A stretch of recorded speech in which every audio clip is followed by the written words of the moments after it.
Good morning, guys. This is Scuba Chris. I'm going to show how I make my sliding floating slide. Now, this is my work table, 4x4 card table. I have this barrel class swivel here that's tied to the leg. So what I did is I just made a little loop here, and I just used whatever I have around, this time with some nylon casting line. And what I'm going to do is, instead of using these Australian slides, which are pre-made already. See this? This is an Australian slide. You know, you put your main line through here, twirl it around. The blood in here is the part that goes down through the water. Now, to me, there's some disadvantages to that. And the main thing being is that it bankrupts a lot. When you send this down and you keep, like you say, 1, 2, 3, it starts to build up. Now, if you get a lot of wave and swell action, these buildups can go back and forth, jam into the reef. You're not going to get them back, and you call those bankrupts. You're going to lose everything. It gets quite expensive. So I'm figuring out a way to get around this, depending on the topography of the area. I want to make a floating slide, okay, instead of a sinking slide. These come purchased like this. They call these Australian slides. So what I'm going to do is, since they don't sell what I want, I'm going to make what I want. So I get these floats. These are net floats. I'm going to put some line through it like so. This line here is already connected to my barrel class swivel. So what I'm going to do is I'm going to get my this is just the basic wire slide without the weight in the middle. Okay, so what I'm going to do is, let me show you. All right, get my double line.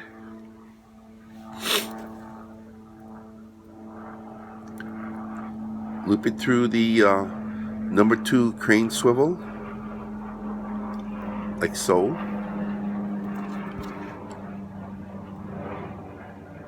Run this through the net float. All this stuff here you can basically get from almost any tackle shop. Maybe if you live in the middle of the continent US and you only go for freshwater fish, you might have to order some of this off of Amazon or eBay. See, like this. That's it. So what we're going to do now is we're just going to pull it this way. We want to get this. See how the number 2 is just barely touching that on both sides, but this float is fairly soft when you force it. So we're going to force this now. We're going to see how we got the swivel in there. Okay. Forcing it. Wow, this is a tough one.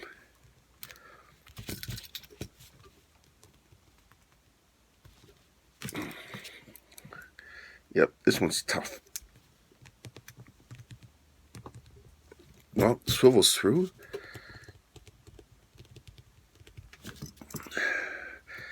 Just push it through on this end. Well, I am pulling from this side.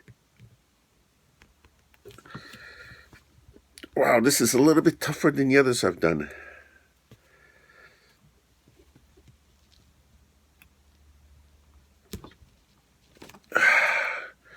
Well, it's about halfway through now. So what I'm doing is I'm pushing on this and I'm pulling this way.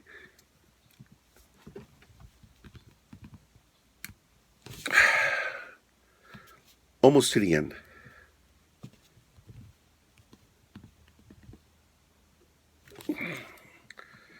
Woohoo! Man, this is a tough one.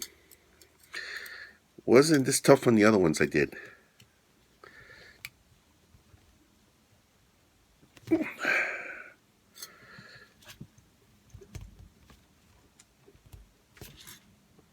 Oh, well, the swivel's almost there, as you can see. Just gotta keep working it.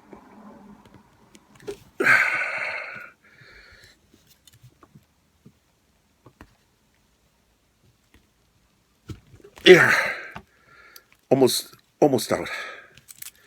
Wow, this one was tough, but I would rather have it friction fitting like this than one that just goes too easily. There. There you go. So all the way through. Ready? Take this off.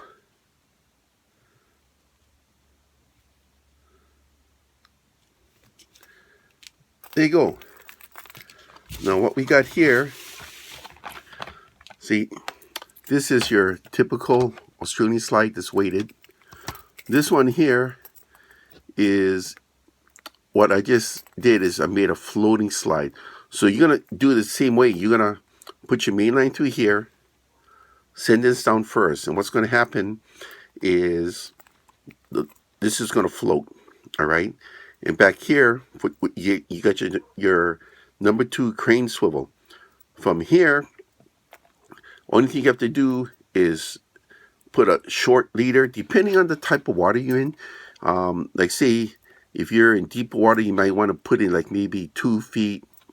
If you're in 6 feet of water, maybe 2.5 feet. Have the line run down. Put your lead at the very bottom, and then put your baited hook slightly above it. It's all a matter of preference. Or you can just drop this short, like maybe a foot. Put a lead egg there, and then have your baited line after that. It's all personal preference. So this is how I make my floating rig. All right. Now what you do first is you throw out your lead. Now when you throw your lead out, make sure you use wired banks. Now this is a example of a wired bank. This is a 4 ounce, and it has 4 wires on it. So you just peel the wires out so it's spread across, and it will catch the reef or catch the sand. Now the thing with the 4 wires, they tend to be a little bit lighter gauge. I prefer the 3 wires instead of the 4 because they're a little bit heavier gauge. But they had ran out of the 3, so I only got the 4 in this one. You toss this out first. Then once this is down, you slide this out. Now the advantage to this is that because you're putting out the weight first, you're going to get a tremendous amount of distance because there's no lagging wind resistance with the bait. So when you go sliding, you get farther casting distance because you're only going to cast this out. Then normally you would get your normal slides here and slide it down. But with my system, you're still going to cast far with this with no wind resistance of bait on it. But I'm going to use these, the floating rigs. I'm going to send these down. I haven't tried it yet, but I know there's going to be some definite pros for this. The only bad thing about this system is because it's a floating rig. Now, if you got a lot of chop, and the surface is really choppy, that means these would be bouncing up and down a lot, which means that if your leader line is short, it's going to come around and can actually get on the surface and hook into your main line, catch your main line. You don't want that. So for choppier areas, I would suggest making your leader line a little bit longer. Okay, but the pros on this are fantastic. One is I'm theorizing that you're not going to get the bankrupts anymore. You're not going to have everything stuck up the bottom like with these. You're going to have some people put 3 or 4, gets bankrupt, you lose everything. That's a lot of money. You can put 3 or 4 of these going down, and because these things are not on the bottom getting caught up, there's better chance that you're going to get everything back. That is a really big thing for saving money, okay? These are very simple to make like I just showed you. Anybody can make them. This is the main reason I wanted these. These are great for the shallow water species. I can throw in 3 to 4 feet of water over live reef. That's a great area for Pacific threadfin, which we call moi, or bonefish, which we call eel. Now the problem is if you keep throwing in those areas with normal leads and they get stuck in the reef, you're going to be missing a lot of lead by the end of the day, and that gets expensive. With this system I highlighted, That's not going to happen. So every hour, throw down another bait. Every hour, throw down another bait. And you're not going to get a bankrupt because these things will be on the surface. It won't be on the bottom, sticking to the bottom. So to me, this is a much better way of fishing. This is going to be a lot cheaper doing this way. Plus, with the baits more on the surface, the crabs will not be chewing up your baits. Just the micro fish or the microorganisms will be, or the smaller fish will be attacking the bait, which won't be as bad as the crabs. The crabs do a big number on these type of baits. All right. So I'll just show you how to make one, and we'll try it out in the field, see what happens. Thank you.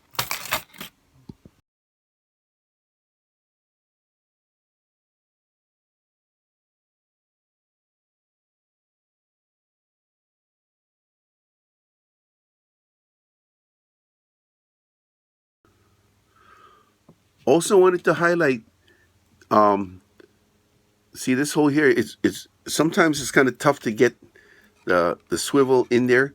So what you can do is if you get a typical ignition key file, this is a typical 6-inch ignition key file that you can get at Long's. Look at that. It's a friction fit, perfect friction fit for here. And if you just keep working it back and forth like this, see, look at that. I'm actually opening it up now, just a little bit easier to get the swivel to that. It's going to be a lot easier that way. So if you use the ignition key file, see, look at that. It'd be easier to slide it through. Thank you.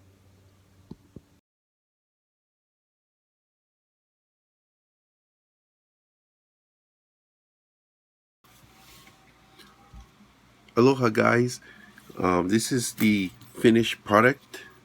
You can make your lead line as long as short as you want. I prefer short because I'm going to set this in shallow water, so you're going to want your bait rigs coming off of this last one here. I use number 2 crane swivels for the end here. I use a 2-ounce lead egg. I have 50-pound, or you can use 60 or 80-pound mono, but this one is 50. This is set up for bonefish for the shallows. So the reason why I usually go with the smaller net flows, this is the R2.5, is because, like, say this larger Fromar one will support the weight a lot better of the lead egg, but look at the length of the wire. It won't handle that. So I will try something else for these larger ones. Like I said, I'm still in my experimentation mode. I made one prototype of this one so far, but I'm concentrating on this type now. Now, right now, this will not support the weight. The water displacement of this float will not support the lead. So what we are going to do is we are going to use some 8-inch cable tie straps. Got this from Walmart. And we're going to add on some Y3s. The Y3s are the next size up from the R2.5. You see that? Same length, but a little bit wider. You'll see what I'm going to do in a moment. Now I'm going to tie strap these on, but you don't want these loose straps over here because it will get in the way of the line going to here. You want it the opposite way, all right? So we're going to do it like this. So let me show you what I'm going to do. Let me see now. I'm going to put it like that. No. Okay, we're going to start it from this end.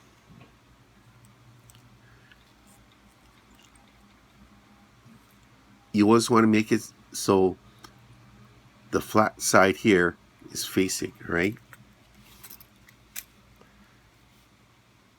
There.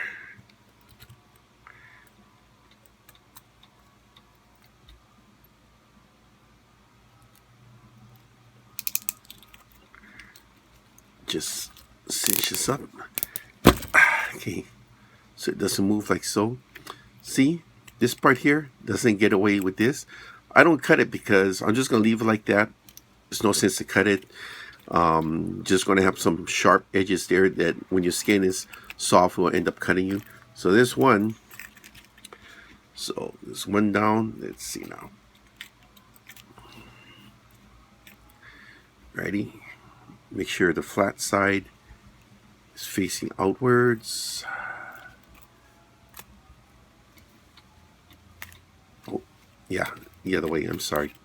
This way, coming from the top.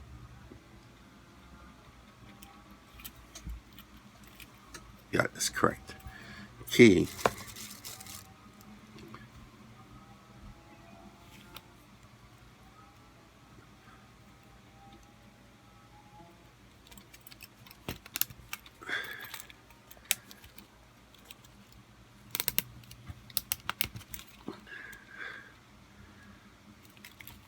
Ready.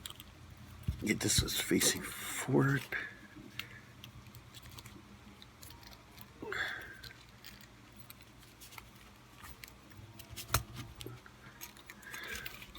Like so. Okay. Put on another one.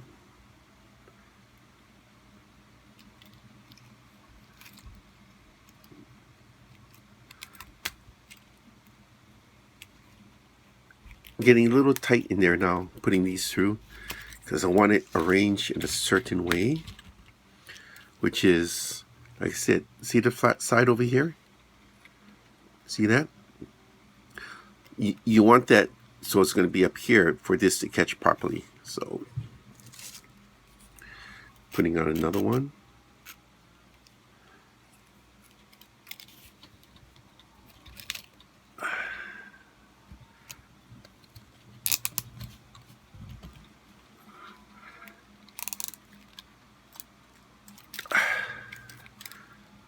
Here we go.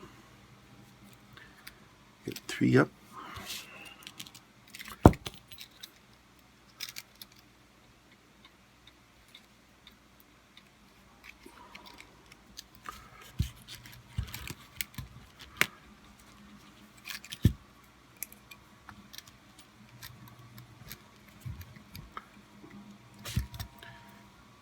I've already did the water displacement test. 2 ounce will work with this. I didn't try heavier because you really don't need heavier.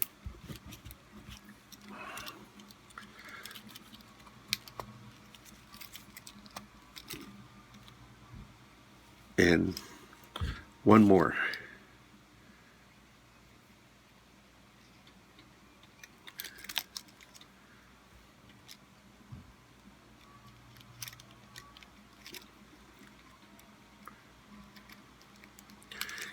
Inside of the hole, starting to get tight now. That's what I was afraid of, but I can work it.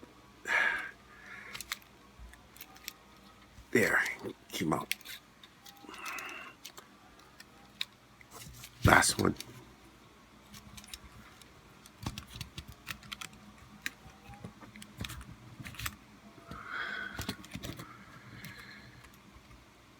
Okay. While it's loose, I position it, then retighten it. There. Like so. See, you only have to keep all these little tabs here like that. And this is the part that goes down, so it's no problem. You want to keep these tabs away from here because this is where you loop through your main line right here. And that's what you got. And this here is comparable to this one here, except it's a little bit, mass-wise, is probably the same, okay?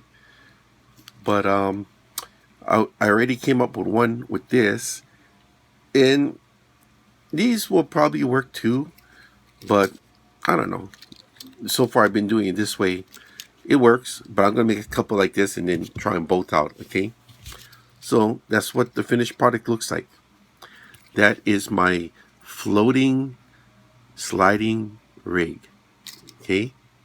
And from here, you just have to put down whatever bait leader line you want. And if I'm in, like, say, 3 to 4 feet of water, make this right here 1 foot, put a 6-inch leader on it, It'll keep it off the bottom, which means the hook will not catch the bottom. And most importantly, it'll keep the crabs and a lot of other stuff off from chewing up the bait. But when I use my bait bags, I don't even have to worry about that. But this system was made for shallow water. There's no reason to have this for deep water, just shallow water. It'll work fine. Alrighty? Thank you.